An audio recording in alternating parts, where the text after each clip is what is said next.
I want to start this conversation with a question that, if you answer honestly, might change everything. If I were to follow you for the next 30 days, from the moment you wake up to the moment you go to bed, would I see a blueprint for wealth and freedom in action?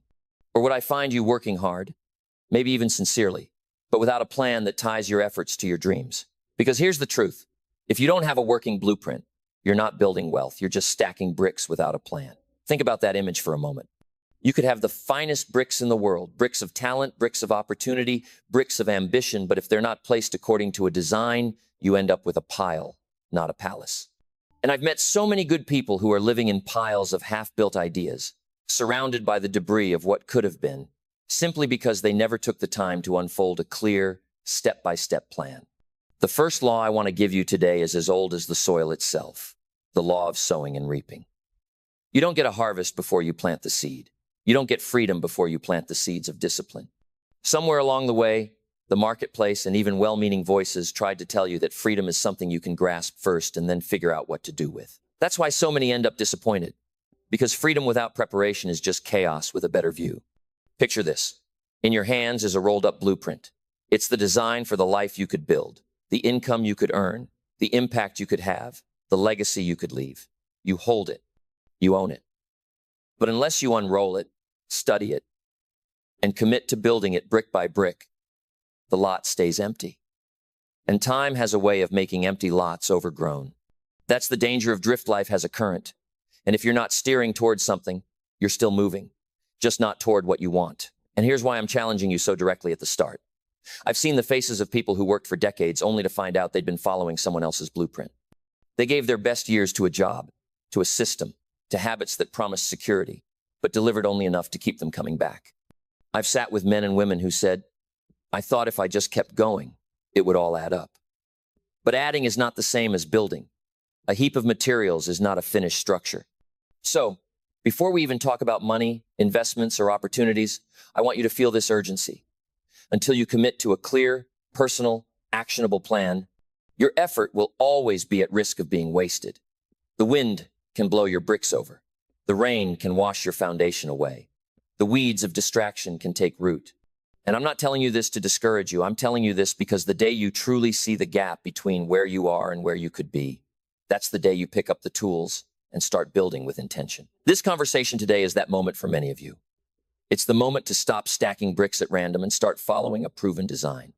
It's the moment to plant the seeds that, in time, will produce both the wealth and the freedom you've been hoping for. But remember, you cannot harvest what you have not planted, and you cannot build what you have not planned. If you're ready to unroll that blueprint and see what's possible when your daily actions align with timeless principles, then stay with me. Because in the minutes ahead, we're going to lay out the structure, the laws that turn effort into results and results into freedom. And by the time we're done, you'll know exactly what the first brick should be. Let's begin unfolding the first major sheet of that blueprint. And it's a sheet that far too many people overlook. The law that wealth is the result of self-mastery, multiplied by the value you bring to the marketplace. That might sound like a lofty statement, but let me bring it right down to ground level. The marketplace, whether you're selling a product, offering a service, leading a team, or even applying for a position, does not pay you for time alone.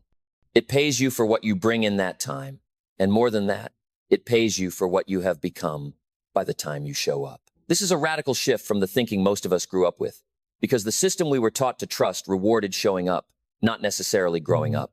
And yet, every truly wealthy person I've ever met, and I don't just mean those with impressive bank accounts, but those with the kind of wealth that creates options, opportunities, and legacies, understood that the first asset they ever had to build was themselves. You see, there's a kind of wealth that you carry everywhere you go, and no market fluctuation can erase it. It's the wealth of skill, of knowledge, of discipline, of emotional control, of reliability, of vision. It's the ability to walk into any environment and immediately begin creating value. That's self-mastery. And when that self-mastery intersects with a marketplace need, something extraordinary happens. You become indispensable. That's when compensation shifts from being capped by an hourly wage or a rigid salary to being a reflection of the problems you can solve and the results you can deliver. Think of it this way. Two people can work the same number of hours, even in the same industry, and one earns 10 times what the other does. The difference is not in the hours, but in the value contained in those hours. This is why the theological principle of the parable of the talents is so relevant here. In that story, each servant is entrusted with resources not equally, but according to their ability, and each is expected to multiply what they've been given. The one who hides it, who preserves it without increasing it, is called unfaithful. The point isn't just about money. It's about stewardship of your abilities, your opportunities, your platform. If you bury what you've been given, the law of the marketplace and the law of life itself will see that gift removed. But if you develop it, if you multiply it, the return is exponential. The man who had 5 talents and turned them into 10 was rewarded not only with more resources, but with greater responsibility and trust. That's the blueprint in action.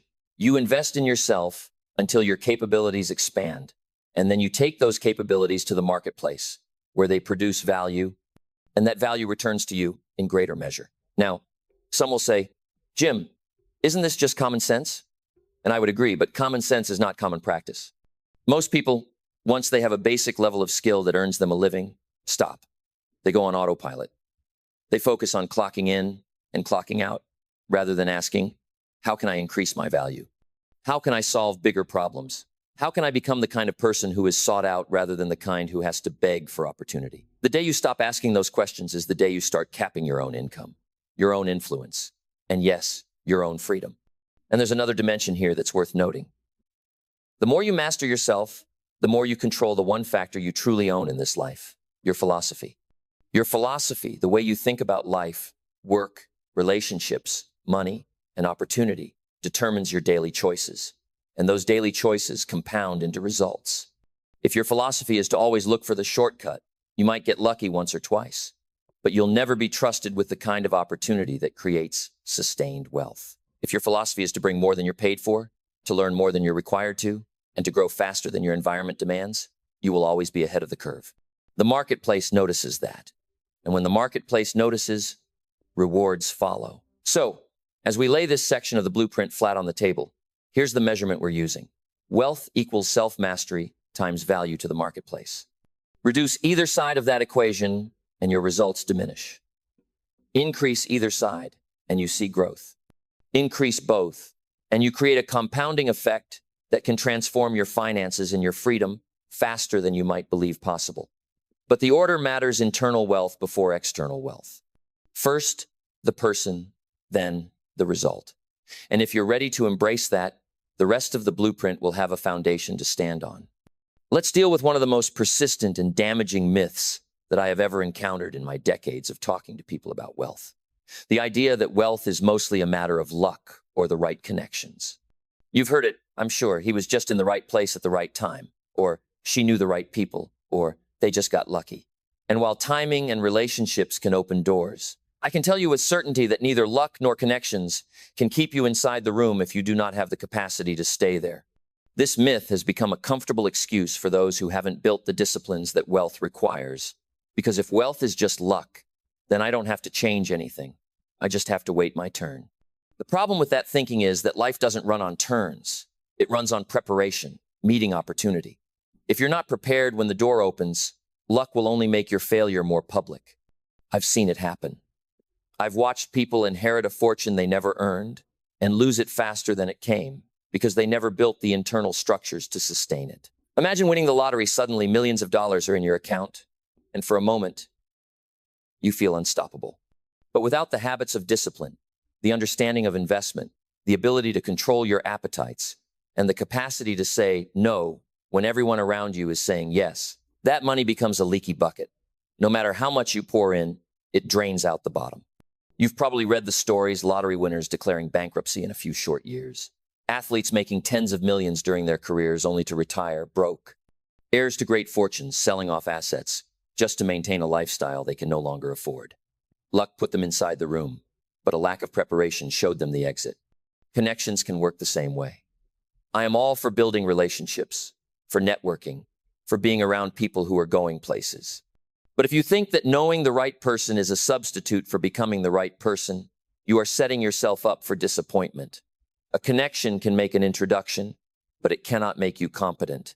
It can get your foot in the door, but it cannot guarantee that you'll still be standing when the meeting is over. Relationships are multipliers. They amplify what's already there. If you have skill, character, and value, good connections can take you further, faster. But if you lack those things, the same connections can expose you sooner and more dramatically. I want you to think of luck and connections as sparks. They can ignite something, yes, but without fuel and structure, a spark is just a momentary flash in the dark. The fuel is your preparation, your self-mastery, your value to the marketplace. The structure is your blueprint, the one you've been neglecting or the one you've been slowly building. When the spark meets the fuel inside a solid structure, you have a fire that can warm you for years. Without it, you have a brief flare, and then the cold returns. That's why I will always challenge this myth head on. I've seen too many good people waste years waiting for their big break without realizing that they are missing dozens of smaller opportunities to prove themselves and to grow. Those smaller moments, the ones that don't make headlines, are the training ground. They are the classroom where you develop the mindset, the habits, and the resilience to handle the bigger stage when it comes. And when you finally do walk through a door opened by luck or connection, you'll discover that you don't need to cling to it in fear of it closing. You'll know how to find or create the next door yourself. So, if you've been telling yourself that you just need to get lucky, stop. Replace that thought with a better one. I need to get ready. If you've been telling yourself that you just need to meet the right person, stop. Replace that with, I need to become the person the right people want to know. The truth is liberating here. You don't have to wait for the lightning strike. You can start building the house now so that when lightning does hit, it doesn't just light up the sky for a moment, it powers everything you've built. And that's why this myth must be cleared away before we go any further. Because the next steps in the blueprint require you to take full responsibility for your preparation, your growth, and your value. Luck might open the door, but only discipline will keep you inside. Now let's address another damaging myth that robs people of their potential long before they realize the cost. The belief that freedom is simply about quitting your job, walking away from your current responsibilities, and having no one tell you what to do. For a lot of people, that's the picture they carry in their mind when they hear the word freedom. They see themselves handing in a resignation letter, closing the door on their office for the last time, and waking up the next morning without an alarm clock, without a schedule, without obligations. It sounds appealing, and I understand why. But here's the problem. If that's your definition of freedom, what you're really describing is escape, not mastery. And escape is short-lived. You can run from a cage, but if you haven't learned to govern yourself, you'll build another one, even without realizing it. I've met people who chased this vision of freedom with great enthusiasm. They worked and saved until they could walk away from their jobs, only to find themselves adrift a few months later. The first week feels incredible, sleeping in, doing whatever you want, catching up on the hobbies and trips you've been postponing. But then the days start to blur together. Without purpose, without structure, time stops feeling like a gift and starts feeling like a burden. Some even slip into depression because they discover that the routine they once resented was at least giving their life some kind of framework. Now, without that external structure, they are face to face with the truth they never learned to create their own. Real freedom is not the absence of responsibility. It's the ability to choose the right responsibilities. It's not the absence of a schedule. It's the authority to design one that serves your goals and values. I once knew a man who retired at 50 with more than enough money to live comfortably for the rest of his life. But because he had never learned to direct his time, he drifted. He started saying yes to everything, every favor, every distraction, every invitation, because he didn't know how to say no. In less than 5 years, he was restless, frustrated, and looking for ways to get back into meaningful work. He realized too late that he had been chasing freedom from something instead of freedom to do something. This is why the blueprint we're unfolding is so critical. Freedom without a plan is chaos with nice scenery. You might feel a rush in the beginning, but without discipline, that rush will fade into emptiness. And I'll tell you this, structure, when you choose it for yourself, is not a cage, it's a launch pad. A well-constructed day, built on your priorities and your vision, will multiply your results and deepen your satisfaction far more than any open, unplanned calendar ever could. The farmer who works the land in season knows he has the freedom to rest in winter.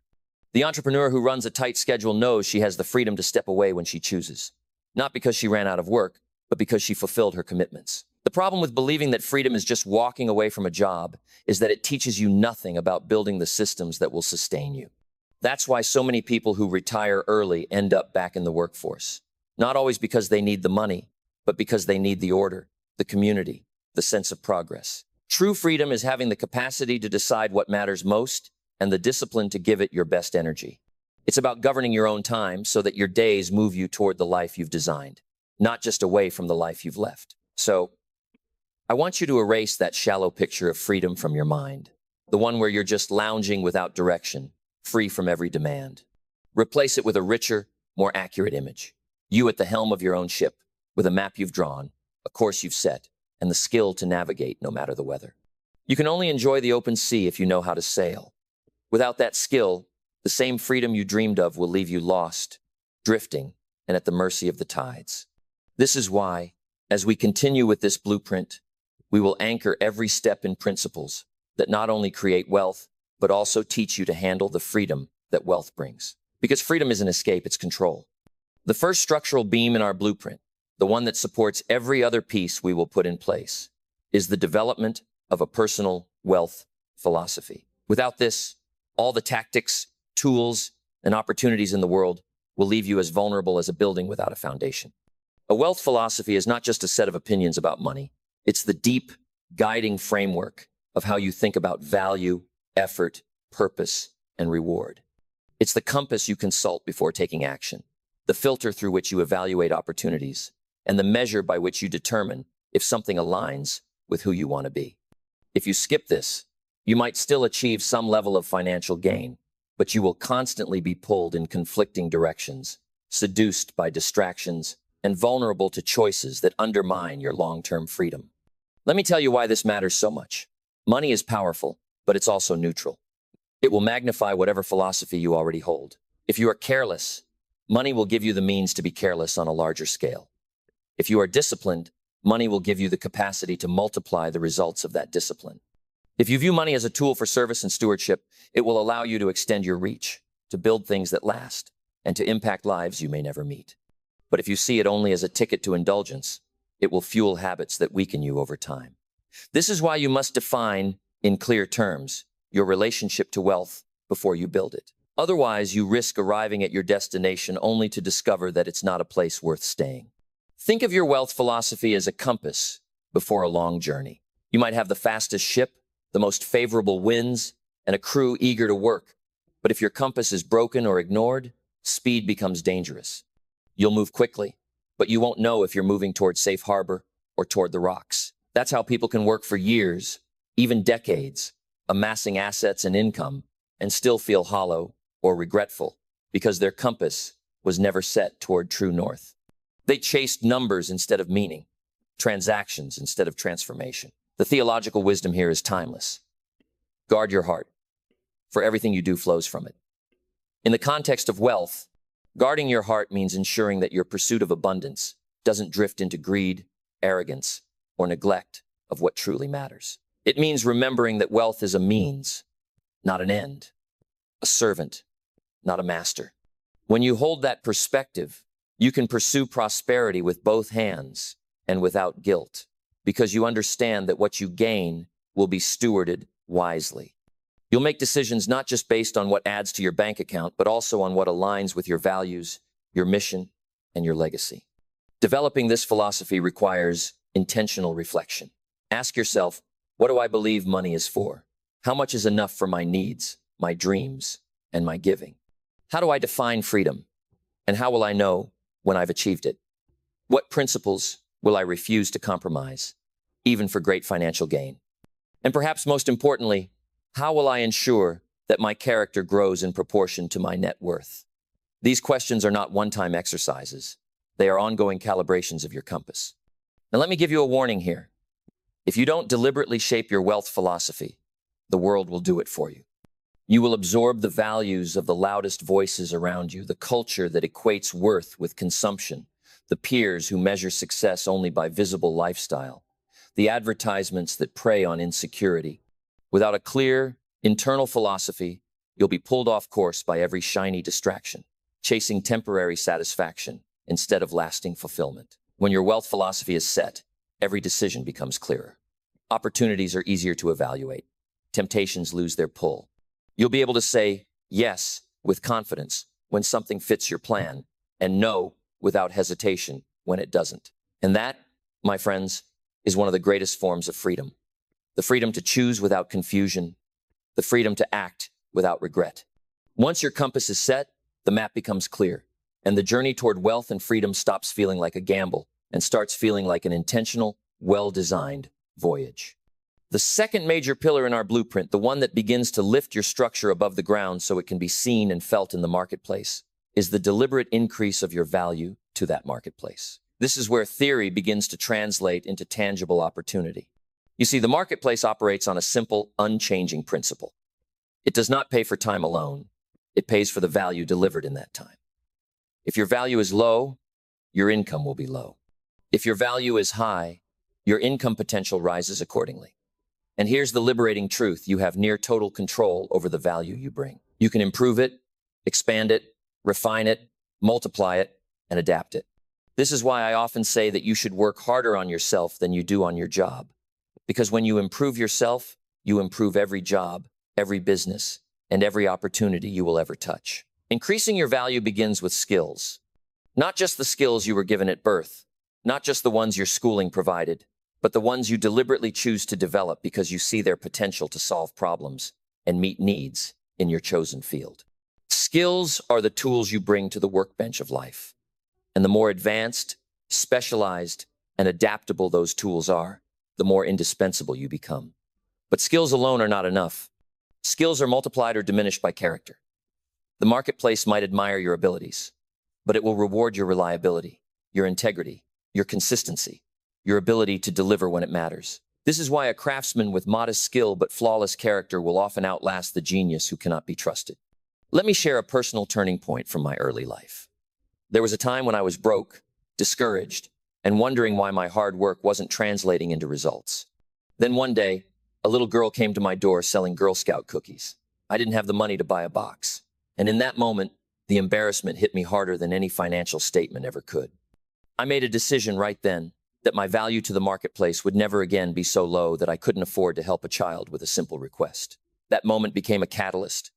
I began reading more, learning more, surrounding myself with people whose examples stretched me.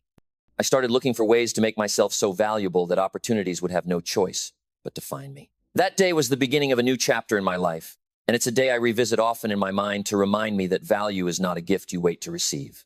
It's something you build deliberately and daily. Think of this process like a tree growing deeper roots before producing fruit. You don't see much happening above ground in the early stages, but beneath the surface, the roots are finding water, anchoring the trunk, preparing to support the weight of the fruit to come. If you judge the tree's progress only by what you can see in its branches, you might think it's wasting time.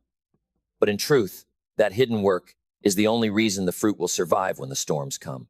In the same way, your investment in your own growth might not yield visible results immediately, but when the opportunity arrives, you will be ready to carry it. And here's the real beauty of increasing your value. It compounds. Every new skill you acquire interacts with the ones you already have, creating combinations that make you more and more unique in the marketplace. Every time you improve your character, becoming more disciplined, more focused, more resilient, you multiply the effectiveness of the skills you've worked to gain. That's why the most successful people you meet seem to have an almost unfair advantage. It's not magic, and it's not luck. It's the accumulation of years of deliberate, disciplined self-improvement. So I want to challenge you here. Start identifying the gaps between the value you bring today and the value you could bring if you pushed yourself. What new skill would make you irreplaceable? What habit, if mastered, would cause your work to stand out in any environment? What weakness in your character, if strengthened, would make you a leader others trust? These are the roots that must grow before the branches can bear fruit. Because the roots will determine the harvest. And in the marketplace, your harvest is directly tied to the value you plant in yourself today. The third beam in our structure, one that many people either overlook or mishandle, is the ability to multiply your income streams. This is where your foundation and your rising structure begin to gain both strength and resilience. A single source of income is like a single bridge into a city. If that bridge collapses, the flow stops entirely. And in today's unpredictable marketplace, relying on one bridge is not a strategy. It's a gamble. True wealth and freedom require a diversity of channels through which value and reward can flow. But let me be clear, multiplication does not mean frantic scattering. It does not mean chasing every new idea that glitters for a moment. Multiplication must be deliberate, measured, and aligned with the blueprint you have committed to building. I often point to the theological anchor in the ancient command to be fruitful and multiply. It is not simply a call to grow in number, but to grow in productivity, to increase the reach and the yield of what you have been entrusted with. If you have learned to master yourself and bring significant value to the marketplace, then the next step is to ensure that value is expressed in multiple ways, in multiple arenas, so that no single disruption can undo years of progress. I have known men and women who, by all appearances, had built impressive lives on one solid income stream. And yet, when the industry shifted or the company faltered, they were left scrambling, forced to start over from the ground up. The error wasn't in building the first stream, it was in stopping there. When you multiply income streams, you create a network of flows, each feeding into your overall reservoir of wealth. Some streams may start small, a side project, a modest investment, a new skill applied in a different context. But over time, the accumulation can be extraordinary. The key is to begin with streams that you can manage without jeopardizing your main flow. If your primary work is strong and stable, use a portion of its returns to seed the next opportunity. This is how the farmer who has one healthy field begins cultivating a second, and then a third, until his harvest no longer depends on the weather in just one plot of land. One of the dangers here is distraction. I've seen ambitious people try to multiply too quickly, scattering their time and energy so widely that none of their streams ever become strong. They spread themselves thin, always planting but never tending, always starting but rarely finishing. That is not multiplication, that is diffusion. The blueprint requires focus. You add streams in sequence, not all at once, ensuring each is strong enough to stand before you, divert energy to the next. And every stream should be evaluated against your wealth philosophy. Does it align with your values, your long-term vision, and your intended legacy? If not, it's not a stream worth feeding. Think of your streams as tributaries flowing into a great river.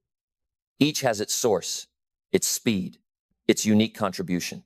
Over time, the convergence of those tributaries creates a river strong enough to carve valleys and move mountains.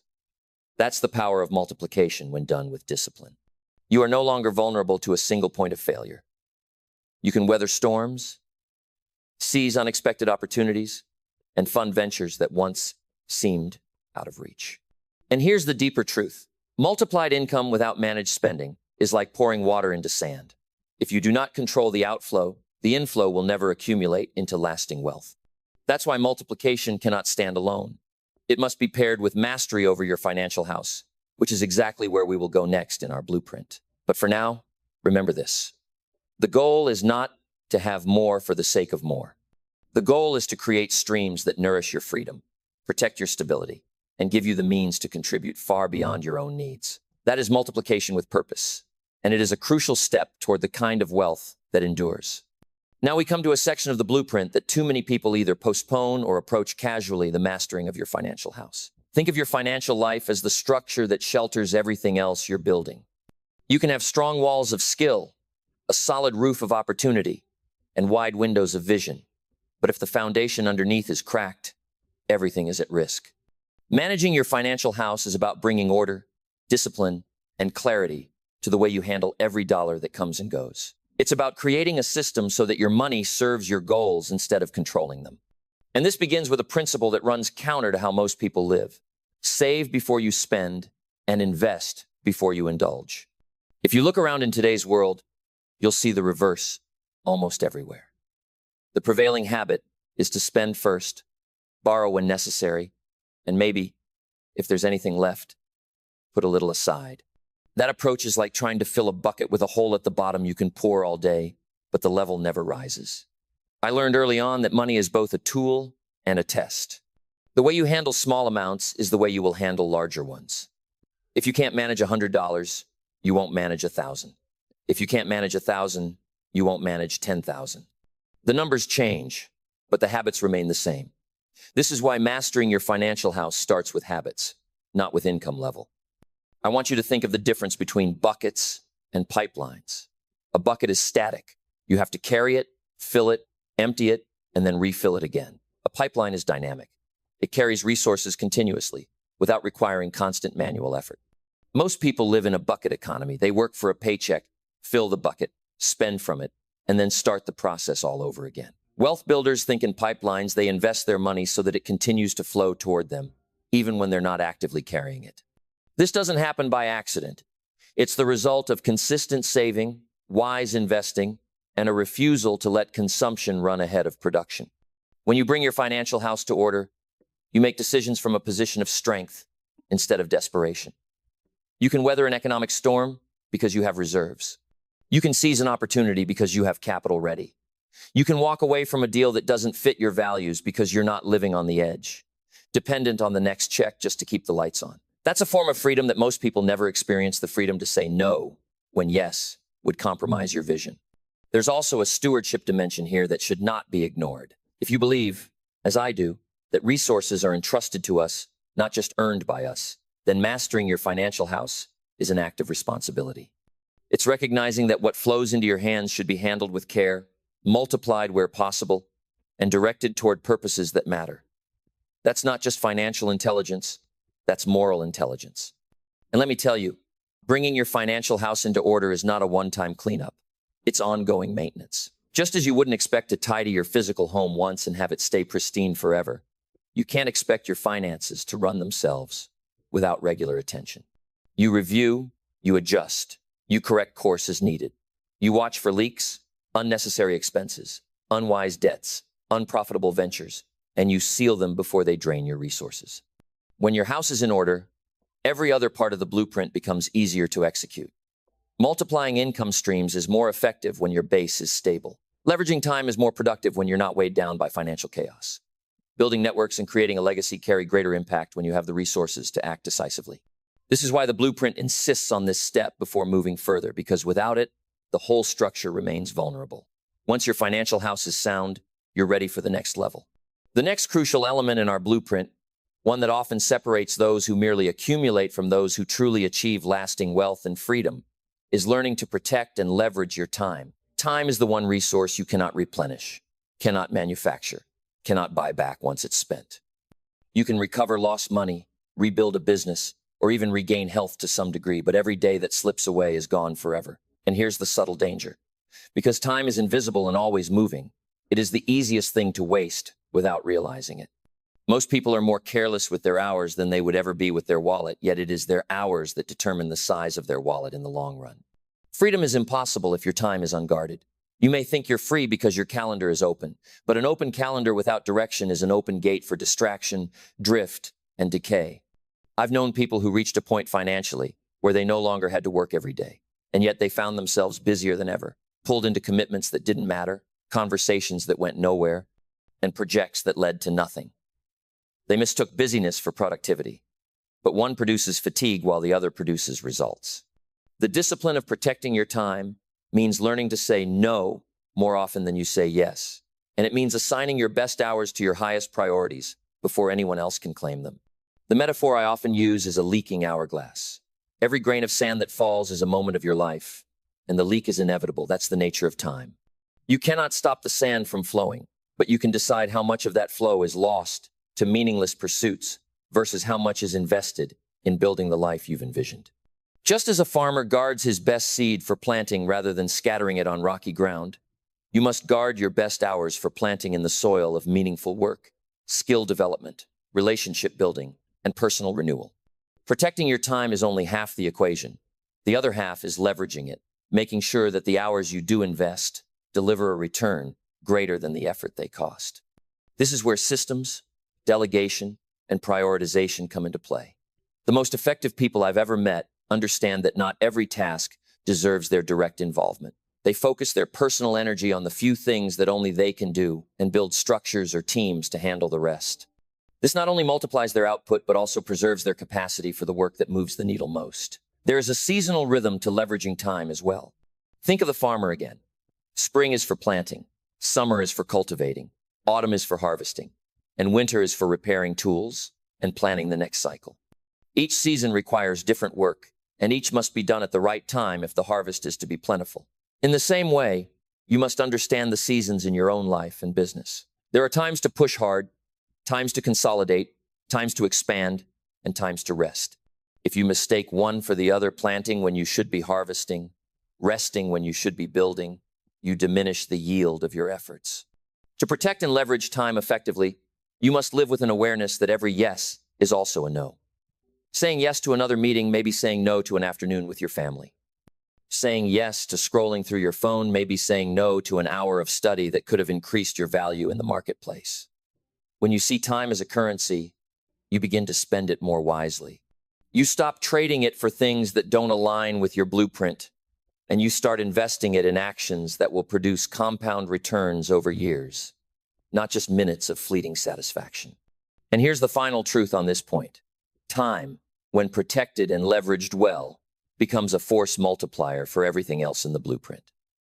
Your financial house strengthens faster. Your income streams grow more reliably. Your network becomes richer and more supportive. Your legacy expands beyond what you could imagine. But without mastery over your time, even the best plans remain stalled. So guard it fiercely, spend it deliberately, and use it in ways that honor the vision you've committed to building. The next structural element in our blueprint, one that will determine the speed and height of everything you build, is the intentional construction of networks made up of winners. I cannot overstate how much the people you consistently associate with will influence your thinking, your habits, your decisions, and ultimately, your results. There's an old truth that says you are the average of the 5 people you spend the most time with, and it's more than just a catchy phrase. Over time, your associations either pull you upward toward discipline, vision, and achievement, or they quietly, almost imperceptibly, drag you downward into complacency, mediocrity, and drift. Theological wisdom captures this perfectly in the phrase, iron sharpens iron. 2 pieces of iron, when struck against each other, each becomes sharper, more useful, more effective. But the reverse is also true. Wood rubbed against wood does not become a sharper tool. It merely wears away. Spend your days among people who accept average as the ceiling, and soon average will feel normal to you. Spend your days among those who demand more of themselves, who live by principle and act with purpose, and your own standards will rise to meet theirs. This is not about elitism. It's about environment. A seed planted in fertile soil will flourish, while the same seed dropped on concrete will never break ground. I want you to imagine your network as a greenhouse. In a greenhouse, every element is intentional. The temperature, the light, the humidity, the soil, all designed to accelerate growth. In the same way, a winning network creates conditions that make it easier for you to grow than to wither. These are people who challenge you to think bigger when you've been thinking too small, who hold you accountable when you start to drift, who share ideas, resources, and connections not because they have to, but because they understand the principle of mutual growth. In a network like that, victories are multiplied, failures are lessons shared, and progress is the natural state of affairs. But you must also be prepared to do the work of pruning. Not everyone in your current circle will fit into the greenhouse of your future. Some people, perhaps even people you care for deeply, are tied to old versions of you. They remember you when you were content to complain, to settle, to excuse. They may not intentionally hold you back, but their presence can keep you tethered to places you no longer wish to live. Part of building a winning network is having the courage to create distance where necessary, to limit your exposure to voices that weaken your resolve or cloud your vision. Building a network of winners is not a passive process. You seek them out. You invest in those relationships. You show up where they gather in industries, in learning environments, in causes worth supporting. And you don't show up empty-handed. You bring value. You contribute. You look for ways to be useful, to encourage, to share knowledge or resources. Relationships built on one-sided extraction rarely last. Relationships built on mutual benefit can last a lifetime. Over the years, I've watched this principle in action in my own life and in the lives of those I've mentored. The most dramatic transformations often happen when someone changed their associations. They didn't just learn a new skill. They entered a new environment, one where excellence was normal and discipline was expected. The conversations at lunch were different. The habits after hours were different. The expectations for what was possible were different. And as a result, they began to think differently, act differently, and achieve differently. Your associations will either water your seeds or pull up your roots. Choose them with the same care you choose where to plant your crops. Because no matter how good your blueprint, no matter how strong your individual effort, if you plant yourself in poor soil, your growth will always be stunted. But in the right environment, among the right people, you will find yourself producing more, reaching higher, and building faster than you ever could alone. Now we arrive at one of the most visionary parts of the entire blueprint, the creation of a legacy system. This is where your pursuit of wealth and freedom extends beyond your own lifetime, beyond your personal comfort, beyond even your immediate reach. Wealth, at its highest use, is not measured only by the lifestyle it affords you today, but by the influence it can continue to exert tomorrow in the lives of people you may never meet. A legacy system is the deliberate structuring of your resources, your knowledge, and your influence so that they continue to produce value long after you are gone. It is the difference between wealth that dies with you and wealth that outlives you. There is a theological truth that underscores this: stewardship before God. You and I do not own our resources in the ultimate sense. We are entrusted with them for a time, and what we do with that trust is a reflection of our values and our vision. The parable of the talents, which we've already touched on, doesn't end with the servants simply multiplying their resources. It ends with them being given greater responsibility because they proved faithful. A legacy system is you deciding in advance how your multiplied talents will continue to work, to serve, and to grow, even when your hands are no longer there to direct them. I often think of it in terms of planting trees whose shade you will never sit under. The work of planting is immediate and sometimes strenuous. You break the ground, you place the seed, you water and protect it, knowing full well that the day of its full strength will come long after you're gone. But when it does, someone else, perhaps a stranger, perhaps a great-grandchild you'll never meet, will rest in that shade, will eat from its fruit, will enjoy its beauty. And they will do so because you made a decision in your lifetime to plant rather than consume, to build rather than merely spend. A legacy system can take many forms: investments structured to continue generating returns for charitable causes, businesses designed to outlive their founders, scholarships that open doors for generations of students, written works or recorded teachings that keep instructing and inspiring. The specific form will depend on your gifts, your passions, and your vision. But the underlying principle is the same. The value you've created does not stop flowing when you do. One of the great misunderstandings about legacy is that it requires vast sums of money. It doesn't. It requires intentionality. I've seen people of modest means create legacies that far outshone those of the wealthy, simply because they thought in terms of systems instead of one-time acts. A wealthy man may give away a large gift that is spent and gone in a year. Another man may create a modest fund that, through careful stewardship, provides support year after year. One made a splash, the other made a river. And let me tell you something, the work of building a legacy system will clarify your priorities like few other exercises can. When you start asking, what do I want my influence to look like when I'm no longer here? You begin to strip away the trivial pursuits, the temporary indulgences, the ego-driven displays. You focus instead on what endures, on what carries meaning, on what continues to do good. In that sense, legacy building is not just about the future, it reshapes your present. As with every part of this blueprint, the key is to start now with what you have. You don't wait until the end of your life to decide on your legacy. You weave it into the fabric of your daily decisions. Every dollar saved and invested with purpose, every relationship nurtured with integrity, every lesson documented and passed on, these are all bricks in the structure that will remain standing when your race is run. And when you've built that structure well, you'll know that your wealth has done more than serve you. It has served your generation and the ones to come. That is the power of a legacy system, and it is the crown of this blueprint. Now we turn to the part of the blueprint where theory meets habit, where all of the vision, philosophy, and structure you've designed must be translated into daily disciplines. This is the slow, steady, almost invisible work that builds cathedrals over decades, brick by brick, hour by hour. You see, the danger with great plans is that they can become monuments in the mind, beautiful, inspiring, detailed, yet never take form in the real world because they aren't grounded in the rhythm of consistent action. Daily discipline is how you ensure the blueprint is not just admired, but executed. I often compare it to laying one brick each day. Imagine you have before you the plans for a grand cathedral, soaring arches, intricate stained glass, towers reaching toward the sky.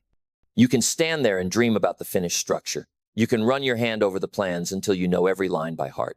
But nothing rises until you bend down and place the first brick, and then the next, and then the next. Each day, you mix the mortar, you position the stone, you align it carefully so that over time, the walls rise straight and true. It's not glamorous work. Some days, progress is almost invisible. But if you keep placing the bricks day after day, the vision begins to take shape in ways you can see and touch. The daily disciplines that build wealth and freedom are not dramatic. They are quiet acts of consistency, reviewing your finances before the week begins, dedicating a block of time to skill development, guarding the first hour of your day for planning rather than reaction, following through on commitments whether you feel like it or not. And here's the truth. You will not always feel like it. That's why discipline matters. Motivation is fleeting. Discipline is steady. Discipline says, I will do what needs to be done, regardless of how I feel in the moment. Daily discipline also protects you from drift. Without it, even the clearest blueprint begins to fade under the noise of everyday life. You'll find yourself reacting to what's urgent instead of acting on what's important. You'll start making decisions based on convenience rather than conviction. And the longer you drift, the harder it becomes to find your way back to the course you intended. Discipline is the anchor that holds you in place while you build. There's another benefit to daily discipline that's often overlooked. It creates momentum. At first, the effort to keep your commitments may feel heavy, like pushing a boulder uphill. But over time, the habits you establish begin to carry their own weight. The repetition rewires your reflexes. What was once an effort becomes second nature. And when that happens, your capacity increases.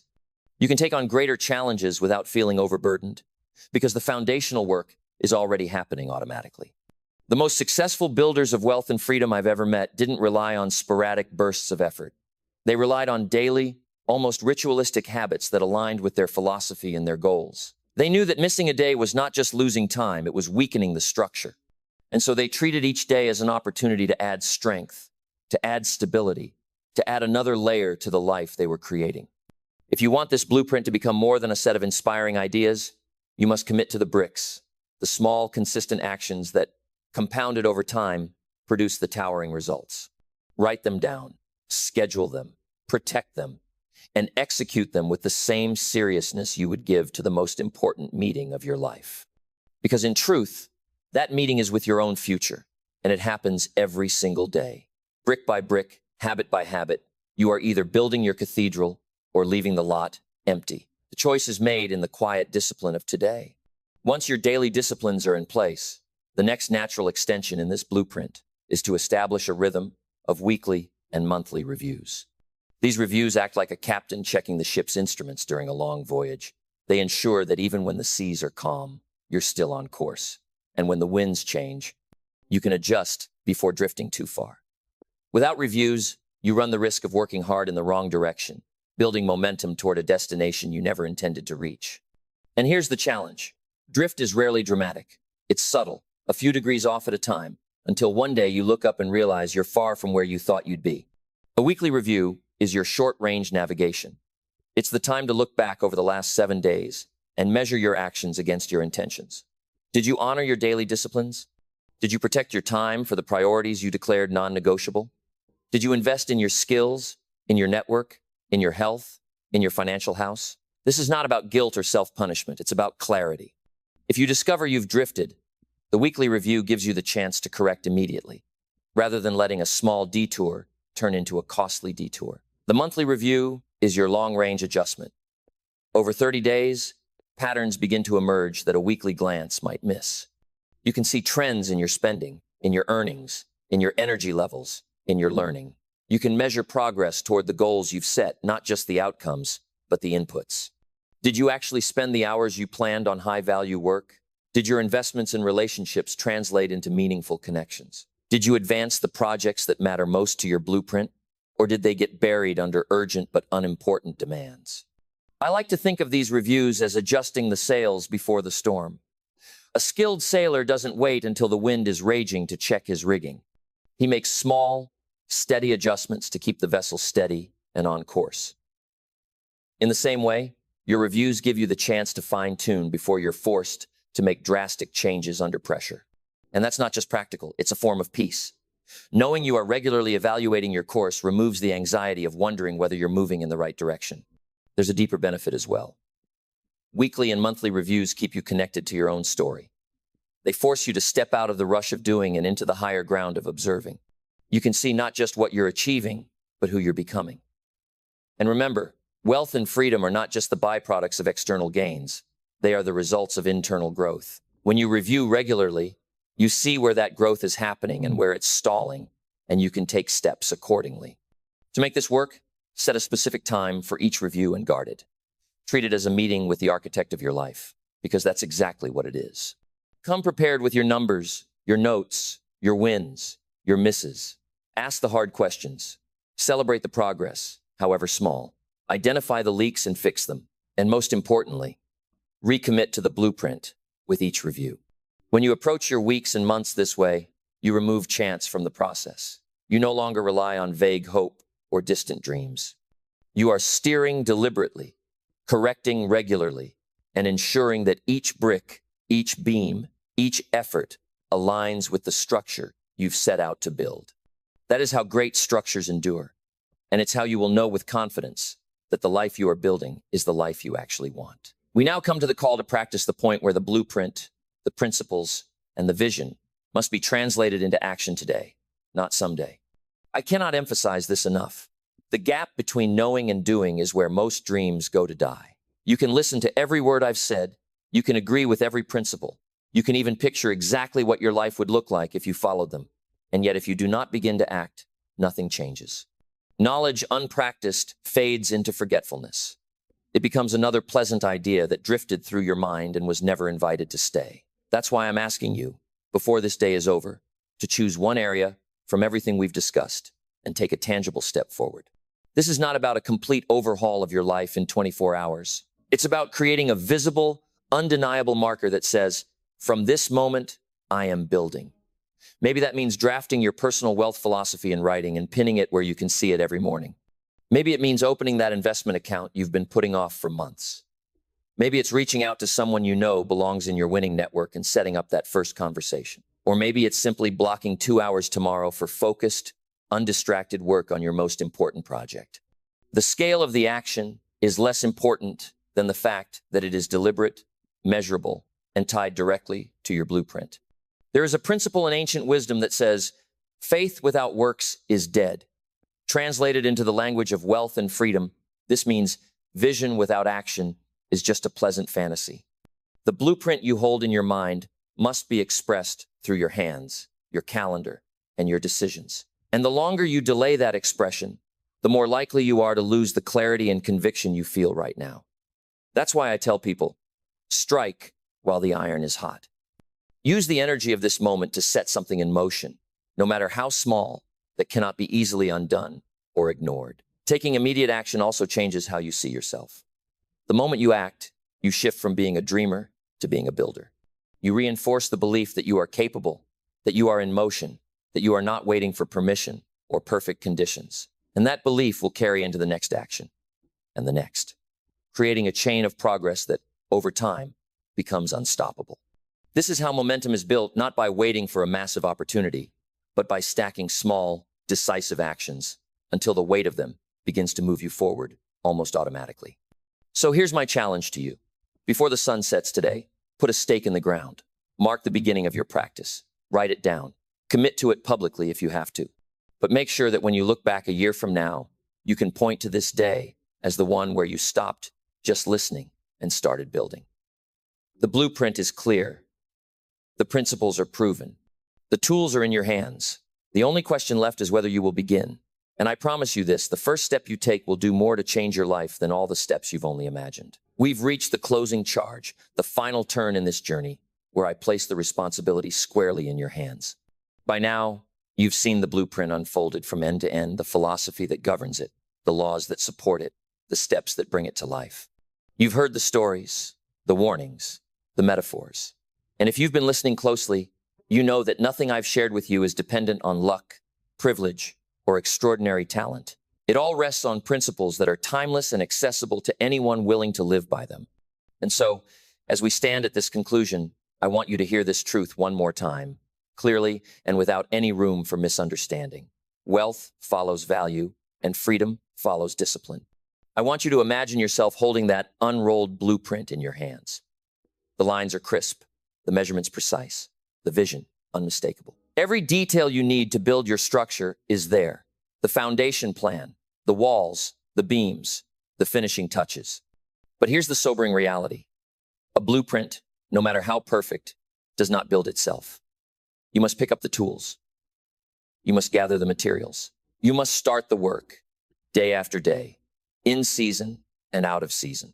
If you don't, that paper will yellow with time, the ink will fade, and the vision will become nothing more than a relic of what might have been. The world will not slow down to wait for you. Opportunities will come and go. Seasons will change. Years will pass. And one day, you'll either stand inside the structure you've built, able to point to its strength and beauty with pride, or you'll stand on an empty lot, explaining to yourself and to others why you never got around to building. That's the real choice before you now. It's not whether the blueprint works, it does. It's whether you will work the blueprint. So I am charging you today. Act with intention, live by principle, and build with discipline. Let your life become the proof that these laws are not just inspiring words, but working realities. When you are tempted to cut corners, remember that every compromise in the plan weakens the structure. When you feel the weight of the work, remember that the harvest always comes to those who sow without quitting. When you wonder if the effort is worth it, remember that the structure you're building is not just for you. It is for everyone whose life will be better because you dared to build. And if you need a simple decree to carry from this moment forward, make it this. From this day forward, I will not live casually. I will live deliberately, by design, according to the blueprint I have chosen. Repeat it until it becomes part of your identity. Let it shape your decisions, your associations, your habits, your use of time. Because once you adopt that mindset, the distance between where you are and where you want to be will begin to shrink every single day. Now it's in your hands. The law is set. The tools are ready. The choice is yours. Go build.